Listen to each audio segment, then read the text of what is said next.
迎持续锁定新闻大白话，我是黄韵晨。首先来为您介绍这一节国际话题的来宾，第一位是我们耶鲁政治学博士郭正亮，大家平安。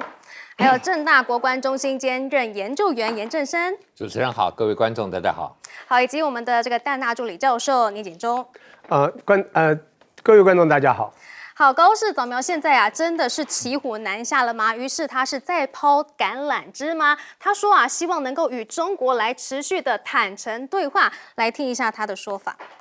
中国との関係ですけれども、戦略的互恵関係を包括的に推進し、建設的かつ安定的な関係を構築していくと。我が国としては中国とのさまざまな対話については、常にオープンでございます。扉を出すというようなことはしておりません。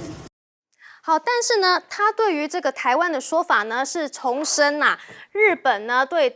立场是没有改变的。他说我们不会改变日本政府的现有立场，我们打算在各个层面持续向中国和国际社会去阐明这一点。说到这个，当然大陆的外交部是不会高兴的啦。大陆的外交部的发言人就说呢，日本的右翼势力呢是炮制未叙事的惯犯。战后日本打造战争受害者叙事，却避而不谈军国主义，才是导致战祸的源头。那么现在这个日媒也说中国外交部呢，现在呢是开始在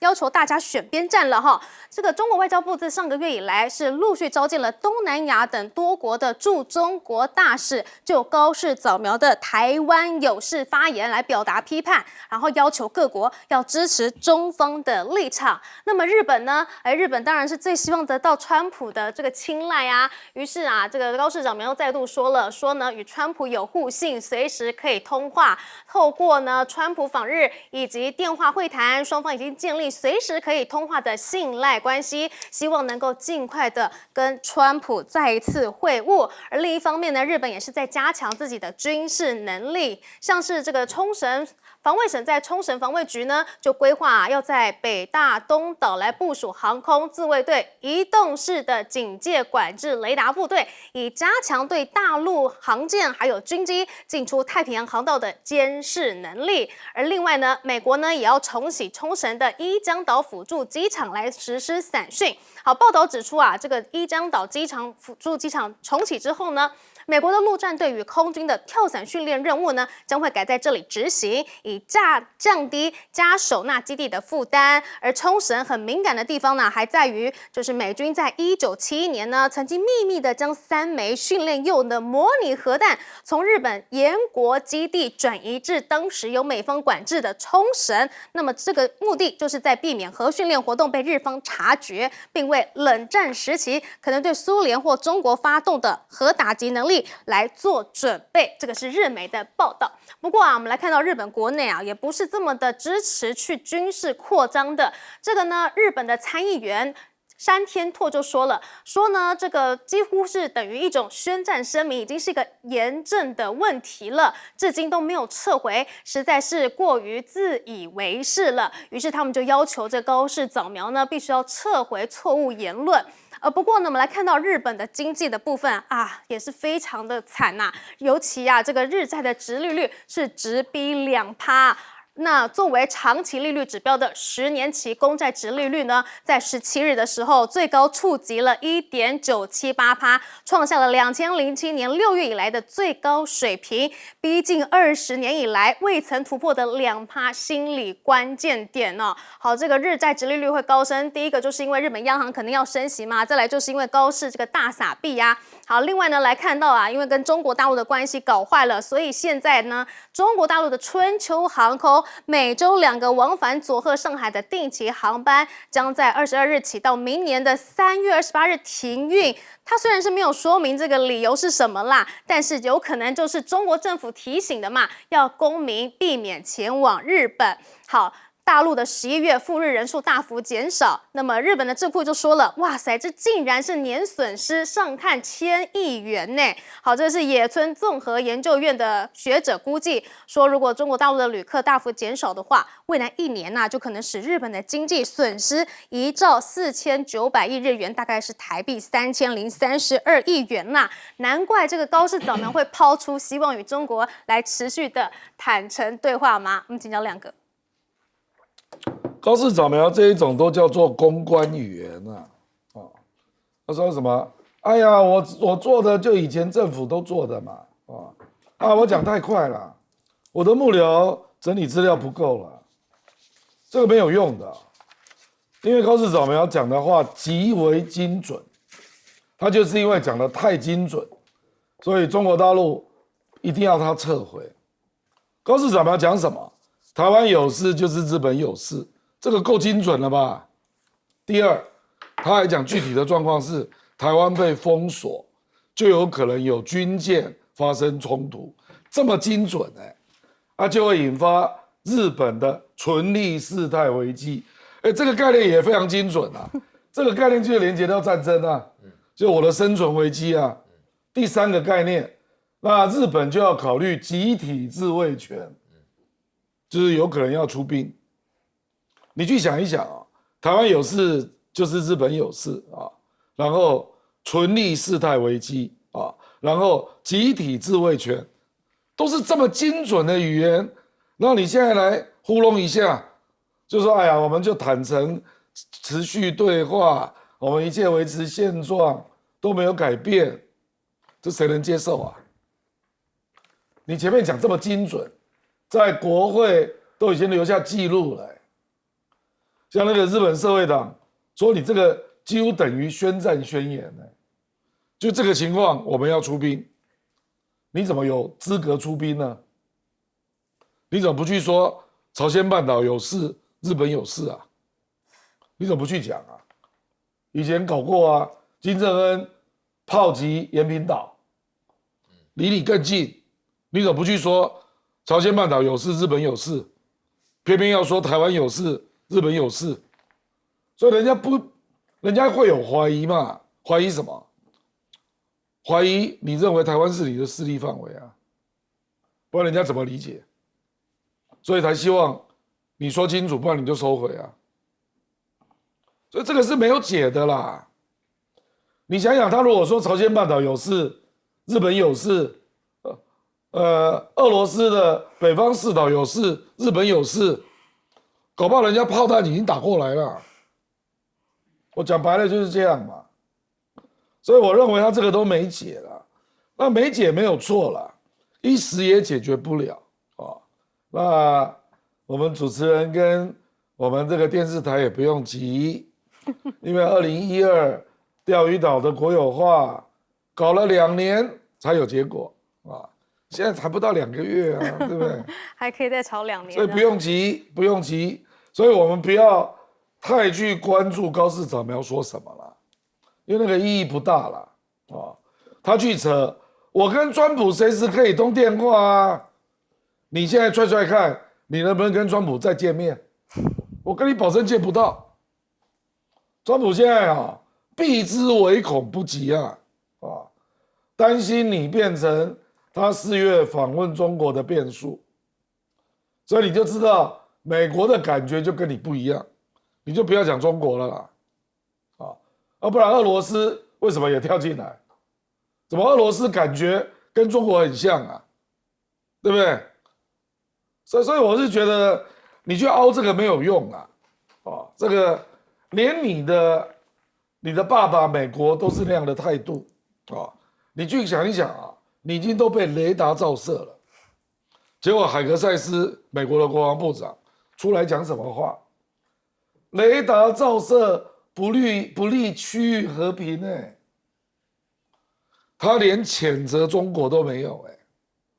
美国的国防部长那更不要讲，国务卿卢比奥没有讲话，川普也没有讲话，然后那个白宫的新闻发言人凯洛琳怎么说？凯洛琳说，美日关系跟美中关系对我们都很重要。你高市早苗这样，你还不知道人家有意见吗？不要装傻啦，这个就已经过度装傻了。就他现在就是装着，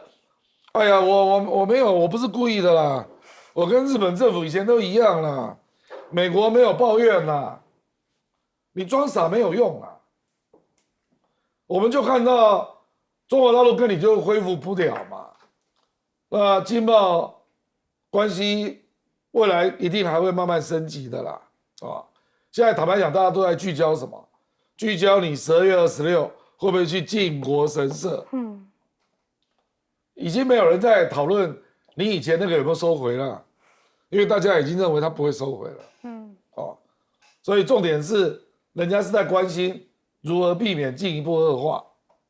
是这种已经危机管理、危机发生、危机会不会继续恶化，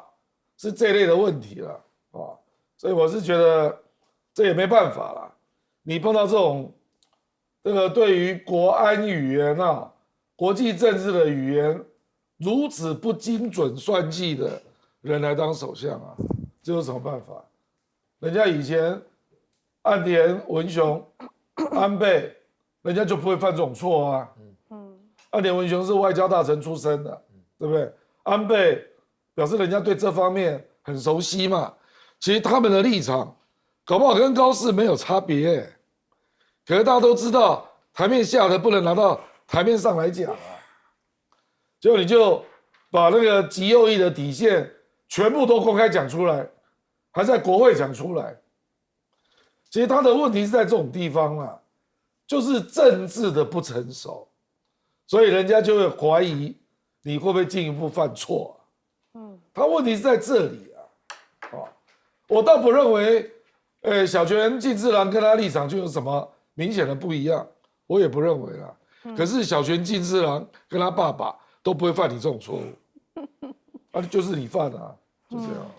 好，接下来我们来请教这个聂建中老师。我刚刚说错了，他不是助理教授，他是财经系教授。OK， 没有问题，这表示把我看年轻了，因为通常助理教比较年轻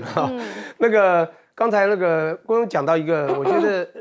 这个高市早苗他自己心里的想法，就认为说好像台湾可能还在他的这个心灵中的范围之内他大概有这种 image。不过要不然的话，就是他为什么要讲这样的话呢？要不然就是他可能跟台湾的这个比较我们讲说现在执政的当局有一些私通款曲，认为说你真的要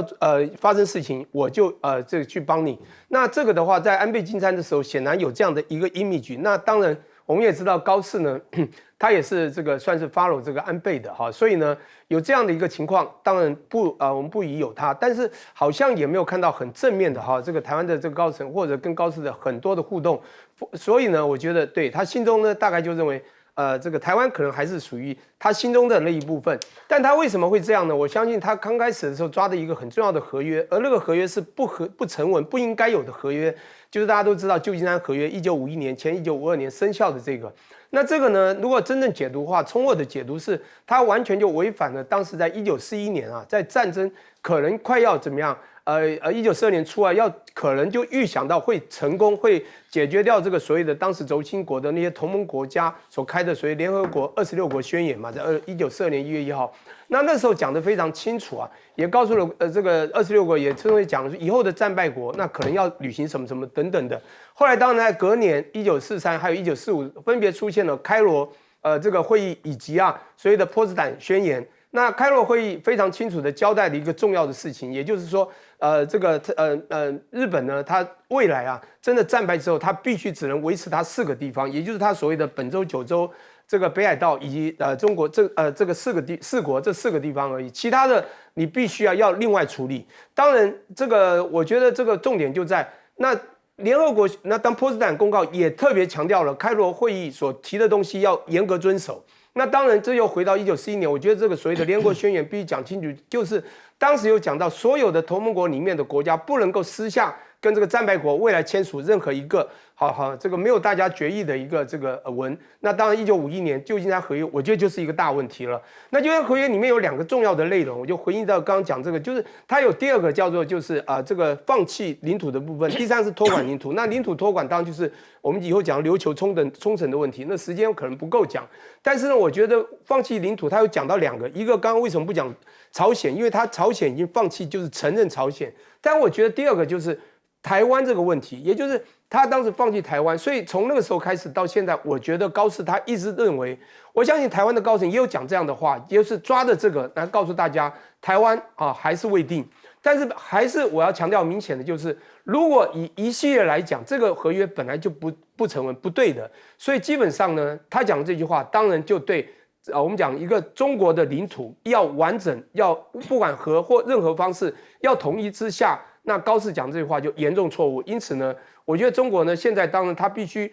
要做大动作，也要师出有名，所以也就会到处呼朋引伴，到东南亚各国去跟一些国家友好。这个呢越多的友好，表示他当时就将来如果高市再做一些不管是言或行。言过之或行为也过之的话，中国要做动作就比较有这个所谓的理由，所以我觉得现在这国际间的氛围偶尔平缓，但是呢随时呢也可能激烈，所以我觉得高市呢，我觉得他也在看风向球了哈，所以他又去惹人家，那又想要跟人家对话，我觉得他就像刚刚讲的很精准，但是有时候也怕他会失焦。日本现在也是持续的在进行军备嘛，我们请教严教授。我觉得高市会不会是想说，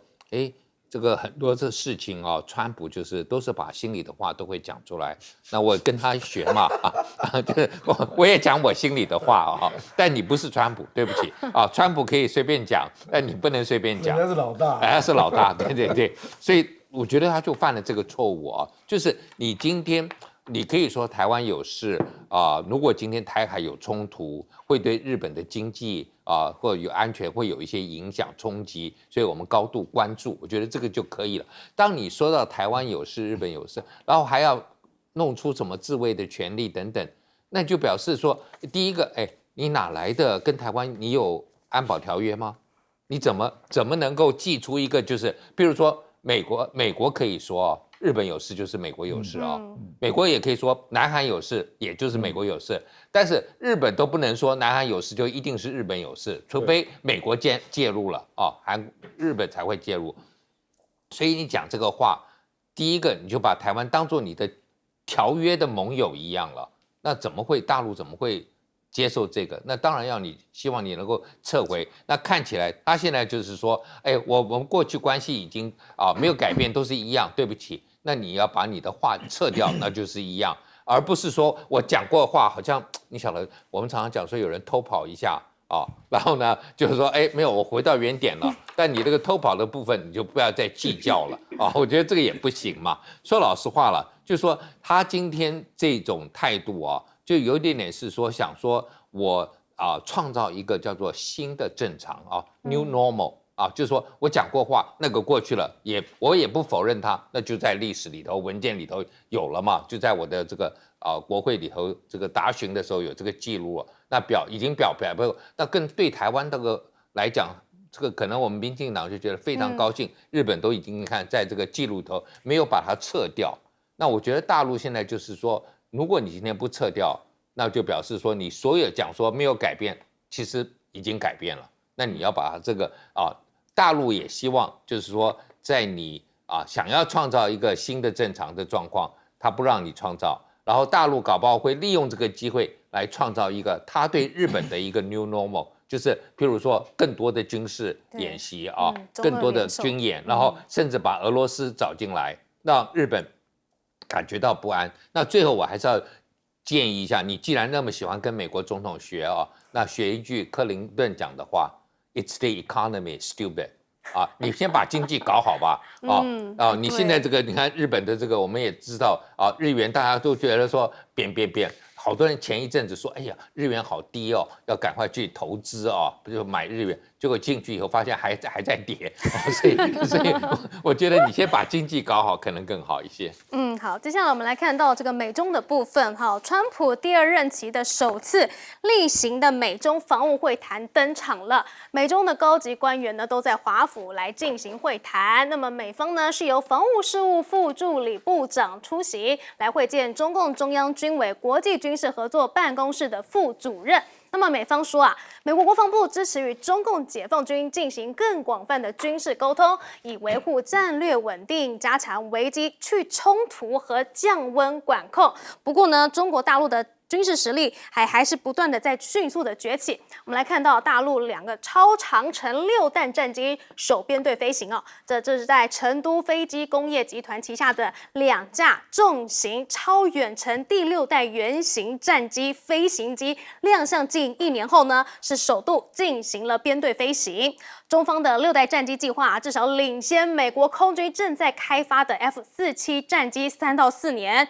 这款美方6代战机预计到2028年才会首飞，结果现在它都已经在编队飞行了。好，而现在呢，这个美方的这个军购呢也被揭露了，其实也有很大的问题，这是纽时的披露，说美军几10年来呢都依赖客制化、极具昂贵的系统、高成本先进武器。但是呢，这根本不可能快速或者是大量的采购啊！像是这个福特号的战斗群强大火力，在面对中国高达600枚左右的高音速武器，就显得十分脆弱。这种小型武器正在改变当前的战争形态，对那些昂贵笨重的装备呢，都构成了威胁。好，不止军事啊，在科技资源上面也是哈。美国国会就说了，说中国大陆呢，现在都以科学合作的名义，把美国的机密技术转移到军方。这是美国的报告指出，说中国正在利用美国能源部资助的科研合作项目，将敏感的核子技术以及其他具经济和国安价值的创新成果，为解放军提供相关技术与情报。不过对此呢，大陆的驻美大使馆发言人就说了，说这是美国少数政客滥用国家安全的概念，去阻挠正常的科研交流，这些做法得不到公众支持，注定会失败。可是呢，中方的拆解复制能力真的是很厉害。我们来看到，这是中国版曼哈顿计划吗？中国延揽了多名曾经在这个艾斯摩尔的中国裔工程师，今年初呢，已经透过了逆向工程重建了一台艾斯摩尔的 EUV 原型机，正在进行测试。这一项研发计划在深圳的一个实验室来秘密进行，简直就是中国版的曼哈顿计划。好，什么是曼哈顿计划呢？就是美国2战期间研发原子弹的机密工程，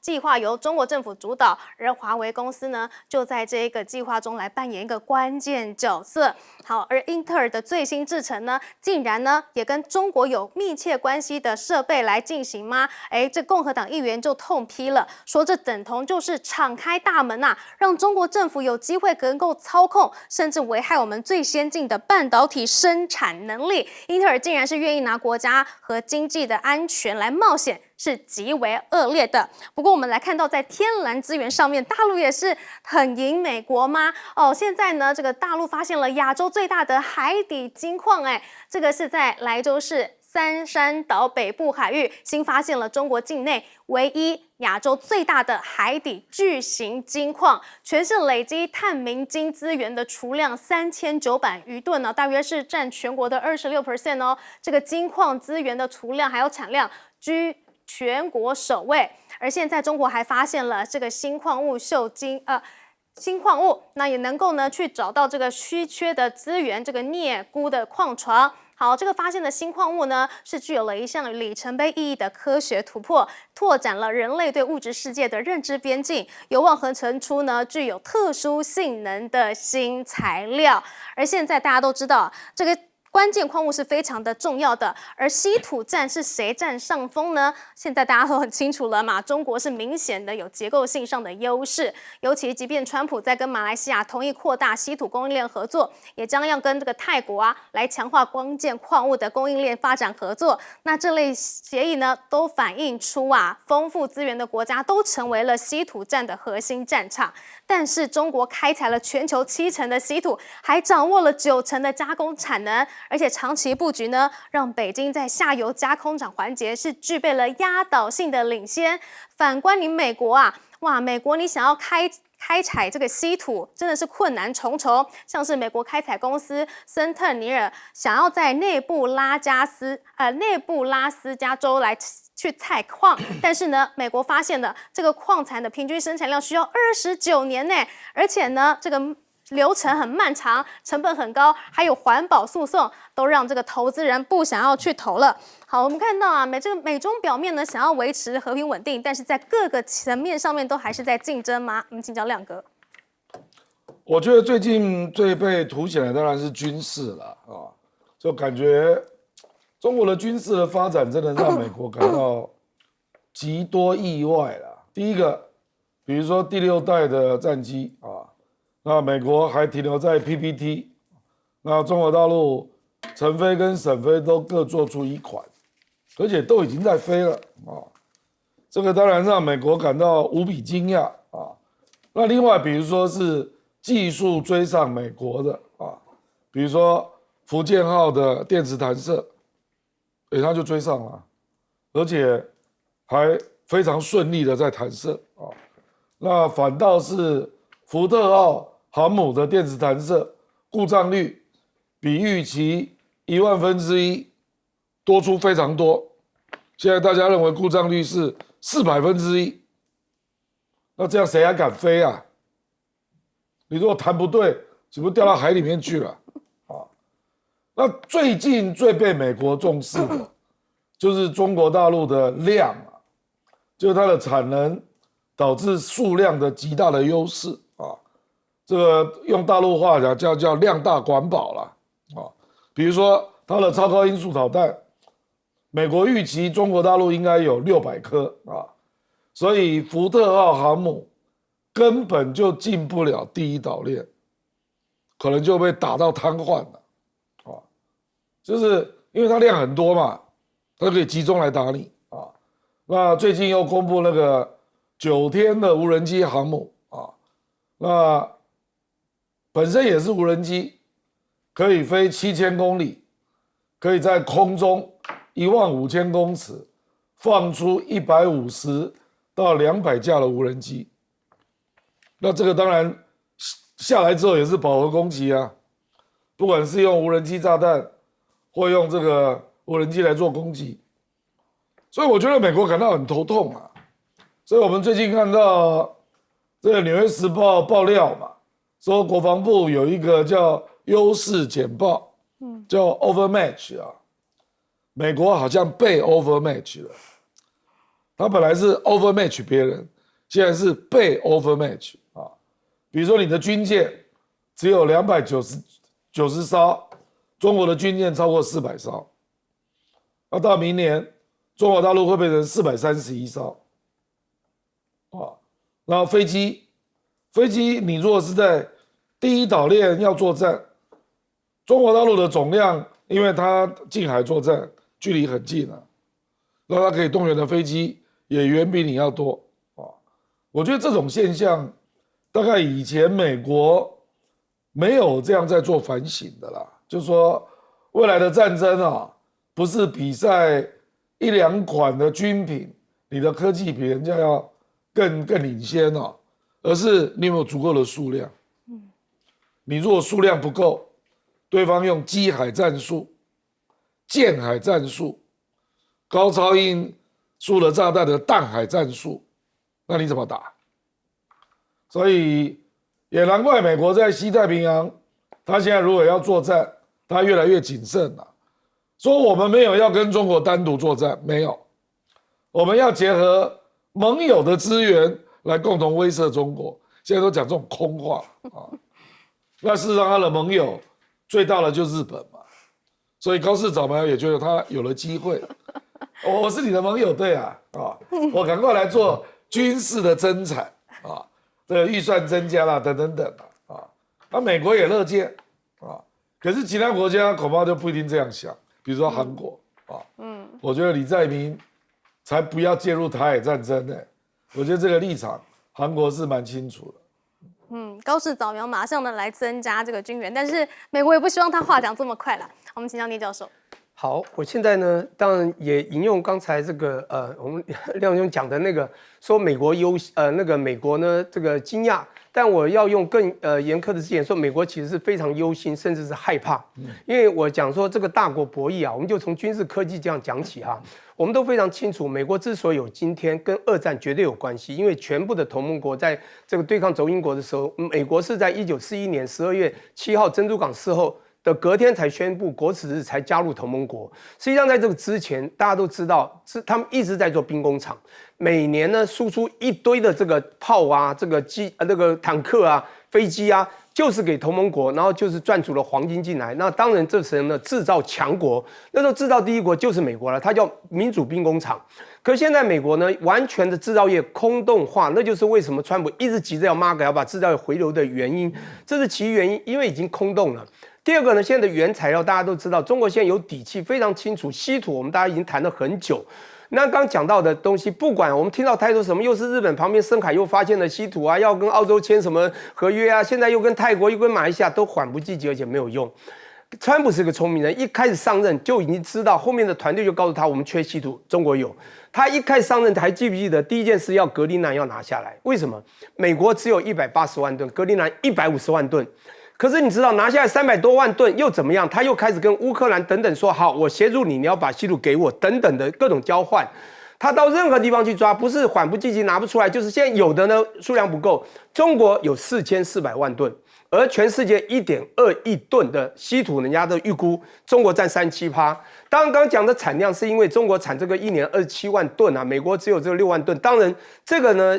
就相较下来，在产量上中国是7成，中国要产更多还可以的。也就是这个时候你会发觉还不够，那精致冶炼只有中国做得到9成多被它控制在手里，全球所需要的稀土大部分高技术就在中国手里，包括你各种军事的这个，比如这个 F-35，它一个那个弹头前面需要400多公斤的这个稀土，请问你未来需不需要？当然需要。现在你制造业也空洞化，那你现在就算我们说这个军机的量你最大，可是你要知道你是做军机是要卖给全世界的，中国全部大部分都自主，当然它有卖出去没错，可是刚刚也讲到一个重点，成飞歼36。去年已经试飞了，沈飞也准备试飞，沈歼50，美国波音弄的 F-347，我真的不知道它哪一天要出现。这个真的跟2014年啊，中国在扎那个大经济计划，说我现在要做5G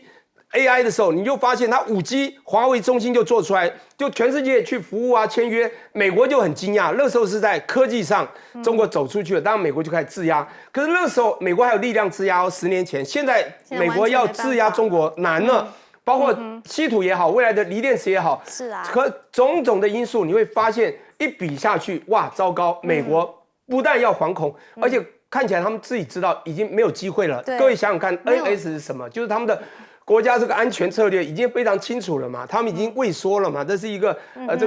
策略这个缩小版，也就是告诉大家，你所有的盟友你要自主了，我真的没有办法救你了，就这么简单。好，严教授怎么看？我觉得中国啊，过去可能是因为科技比较落后啊，所以它到底有多少蕴藏的这些矿，它也搞不太清楚。可是现在随着它的科技越来越发达，它能够探测到的大概是会越来越多啊。那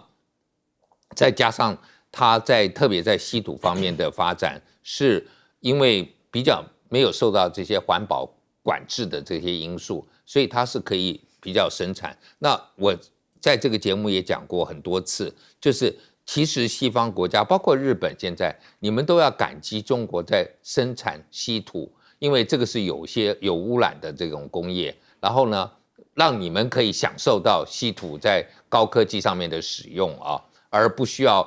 对你们的环境受到冲击。结果你们现在反而认为说，哇，因为它生产太多的稀土，掐了我们的喉咙，所以我们也要生产。好，那我就刚才主持人差点念不出来这个 Nebraska 啊，这个 Nebraska 我常常在笑，是在美国的最中间啊，有点像中国的甘肃一样，鸡不生蛋，鸟不拉屎的地方啊。那你今天要去发展东西，离东西岸最需要的距离都很远啊，然后呢，是不是能够完全发展出来？他们现在种玉米、种大豆种得很开心，而且他们有这个中国的市场，所以我也觉得说，你今天去发展这个东西，对这当地的农民来讲，到底是不是一个划算的东西？他们现在知道，如果说中国继续跟他们买大豆、买玉米，这对他们来讲还是比较。这个一只鸟在手啊，总比10只鸟在林里头飞要更重要一些。所以，美国今天要想的是说，已经被我们看到各种的报告，包括来自澳洲，还有美国自己的，就说哇，我们都被超越。但被超越，就是说你要回头去想，说不定500年前中国也在这些领域都在领先的哦，只是就是后来中国落后了。那现在他很多人就说，那你把它想成说他回到原来的地位，大概就没有那么伤了哦，因为没这么难接受对，就没有这么难接受。如果说今天譬如说是一个非常落后，过去真的跟你差距很大的哦，那你觉得说很难接受，可这个过去曾经是超越过你的，那今天你来接受，应该没有这么难。好，我们来看到这个国际上面的其他议题啦，那就是泰柬现在的战争呐、哇塞，现在泰国呢也去轰炸了这个柬埔寨的赌场，泰军呢是摧毁了，并且呢轰炸了6栋的跨国诈骗集团所使用的建筑物，其中呢就包括了2座遭到美国制裁的赌场饭店，还有大型度假村。好，泰国表示啊，这不是为了要扩大战争，而是想要从根本去根除跨国的犯罪网络。而除此之外呢，现在泰国呢也宣布要禁止向柬埔寨来运输石油以及战略物资，将在23个沿海府的港口机制中实施，并且呢禁止柬埔寨的船只来进入泰国水域和港口停泊。不过呢，在军武方面呢，泰柬两方都是用中国制的武器吗？好，现在泰国在柬军的阵地缴获了中国制武器，不过中国大陆的外交部说，中方与泰柬以往都有正常的防务合作，那也不针对任何的第三国，更与这次泰柬的边境冲突无关。但是啊，现在中国外交部的特使呢，也是在赴泰柬穿梭调停了，表示呢，中方呢是高度的关注当前泰柬边境冲突持续的穿梭劝促，以自己的方式积极为推动缓局降温来发挥作用。那么美国呢，川普做了什么呢？川普现在在打委内瑞拉啦，来看到了，现在呢，川普说啊，勒令委内瑞拉要吐回石油资产，否则就要卡死你的金流。他说，他们拿走了我们的能源权利，拿走了我们所有石油，我们要拿回来，那是他们非法夺取的。川普指的呢是委内瑞拉推动石油产业国有化，强制征收艾克森美孚等美企资产的一个往事啦。而现在川普甚至还说他想要持续的来炸船，直到马杜洛喊投降。而最新画面也曝光了，美国呢是再炸东太平洋的运毒船，累计呢已经有99死了。这是17日在东太平洋海域，美军是再一次对一艘涉嫌运毒的船只来发动致命动力打击，又再造成了4人死亡。而委内瑞拉呢，则是指控呢，川普是当着全世界去侵犯他国主权，那么也告上了这个联合国的安理会，要求安理会介入，并且呢，以书面的方式来谴责华府针对其船舶还有贸易所采取的行动。这个时候中国大陆呢也表态去挺委内瑞拉了哟。好，王毅强调啊，中国和委内瑞拉是战略伙伴，互相信任、互相支持，是中委关系的传统。好，除了这个川普批评批评委内瑞拉之外呢，他也去批评了他的前总统拜登啦。好，这是川普这个昨天的这个有说他上任的时候就接手了烂摊子，而他也声称他重返总统职务以来呢，海上运毒走私已经下降了90%，并且宣布呢，超过145万名美国军人将在耶诞节前获得一笔特别的战士红利，每个人可以领取台币57000元呢。而且他还说啊，在降低物价方面呢，已经取得了重大进展。短短几个月，我们的经济就从最差变成最棒。但是人民有没有感呢？来看到他的最新民调，他都还没有重返白宫1年呢。但是 CNN 分析啊，近期美国的各大民调显示呢，全美民众力挺川普的比例已经降到只剩20%了，这是川普第2任期的新低哦。甚至诺贝尔的经济学奖得主也说，美国经济现在已经进入了衰退前期，说就业数据呢已经疲弱到可以认真担忧衰退即将到来了。另外呢，2025年难道是美国例外论的终结元年吗？好，金融市场的策略师就说了，说越来越多投资人都透过货币避险工具削减美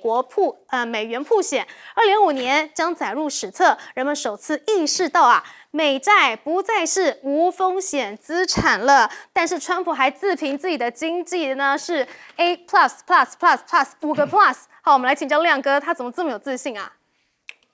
他从上任到现在始终如一都始终有高度的自信这种人就是坏消息大部分都没有看到，或者看到就立刻忘记啊，都只看到自己最好的部分啊。他对美国军人要发放 bonus， 因为美国军人大概就是100万、120万啊，那是针对少数人呐。他本来不是这样讲的，他忘了，他说要给全美国民众红利耶。对啊，本来是全部的美国民众而且他还那个时候还有排富而且还讲2000美元他自己都忘记过去怎么讲了，所以怪不得支持度会越来越低了，因为不能履行诺言嘛其实美国的民众对于川普的经济还有贸易战，目前不满的都超过60%，然后他一点都没有感觉，他都说我很成功这个我在这里不予置评这个太检我认为不容易结束了，其实这一次是打得比过去要大了可是这个也不是第一次冲突，为什么呢？因为泰国跟柬埔寨的边界有800公里，其中有20%还没有完成划界，所以呢，因为柬埔寨比较穷嘛，所以就不断的有走私包括走私贸易，包括毒品甚至还包括武器，就经由这些未明白划界的地方，不断的进入泰国，所以泰国本来就非常火大了那泰国现在又碰到另外一件事，就是他的总理要重组内阁，所以呢，他只好用强硬，以便争取到更多的盟友这个就有点不好的新闻、不好的情况都连接在一起了。那柬埔寨的军力跟泰国完全不能比较了，因为它穷国嘛比如说泰国有空军柬埔寨没有空军，所以泰国就用 F-16来炸你可是你泰国也不敢用地面部队进去了，因为地面部队就难讲了那可是双边用的都是中国的武器其实泰国是中方美国的武器都有了那柬埔寨大量的都是中国的武器这个昨天有一个新闻被炒得很凶嘛，说泰国的那个 VT4中国的坦克那个炮管炸膛使用太频繁了人家平常是射50发，结果他给他射200发，射到炸膛可是我认为不会那么快结束了，因为真的有积怨在边境这些不是虚假的问题走私贸易要好好谈，那毒品跟武器的走私要拿出办法所以你看泰国就给你乱炸，连那个诈骗那个赌场都给你炸掉这个，所以我觉得还是要拿出方案，才有办法真正的解决啦。这个大国进来，我认为也没有办法，因为他们要谈的都是很实质的问题，就是他们两个自己能谈的问题。对，好，我们先休息一下，待会回来。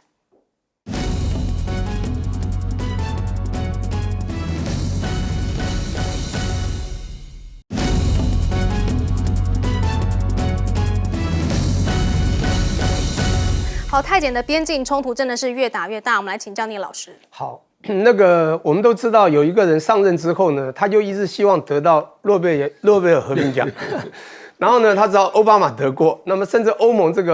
体在2012年也得过。那为什么他会不得？因为他是最称职、最棒的总统。那他自己是这样讲的哈。然后他也宣称全世界有很多7大、8大战争都他调停了，也都停了。但是很奇怪。不管全球战事大小战事多少，发觉都好像没有真正停。我们就讲一个最明显的，俄乌战争到底停了没有？而这个上任想拿和平奖的，一开始就说他一上任不久就要把它调停，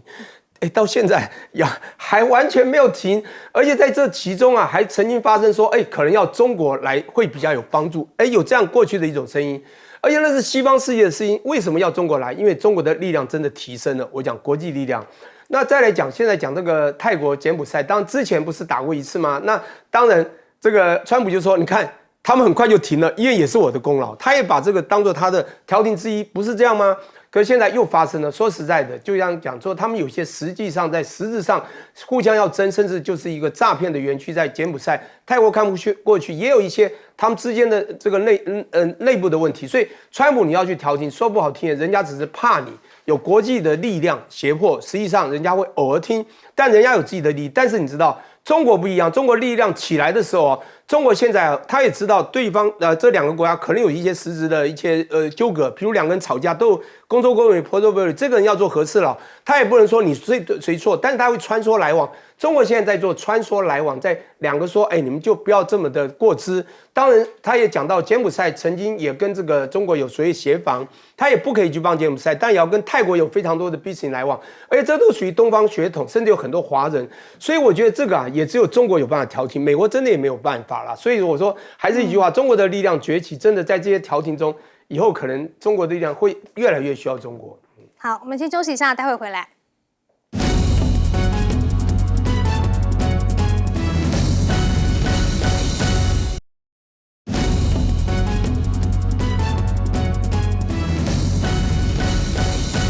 川普用委内瑞拉吐回美国的石油，什么意思呢？请教严老师。我觉得这个让我想起1973年美国那时候不满意智利把这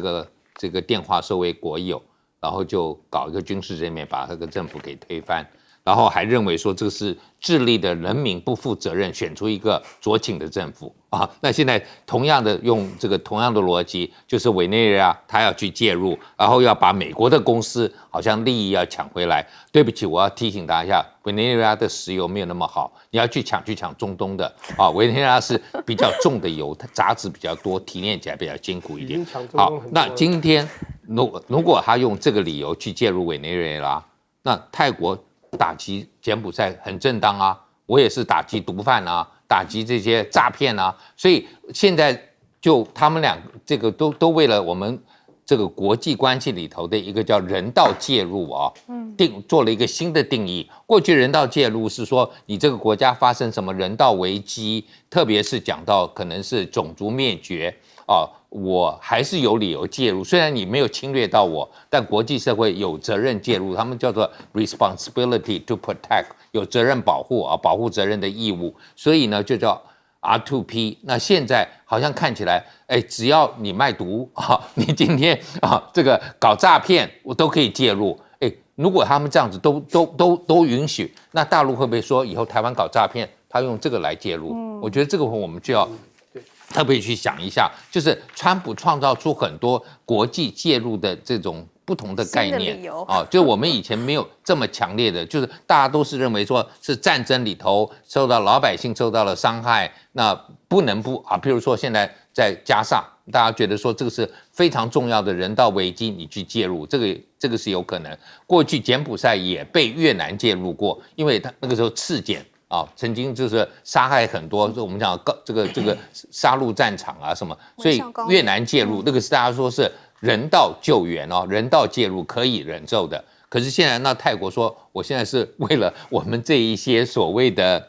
这个被诈骗的这个受害者来介入，那也是可以成立的那最后我要讲一下，泰国跟柬埔寨都在玩，所有国家都玩一个假游戏。川普你要和平协议，我们签给你看刚果跟卢安达我签给你看，回家以后再继续打。对，所以川普不要每次好像很得意把他们找到华府来，他们觉得去华府吃一顿跟他碰一碰，然后签一个东西，然后回家继续打。现在刚果跟这个卢安达也还是这样一样嘛。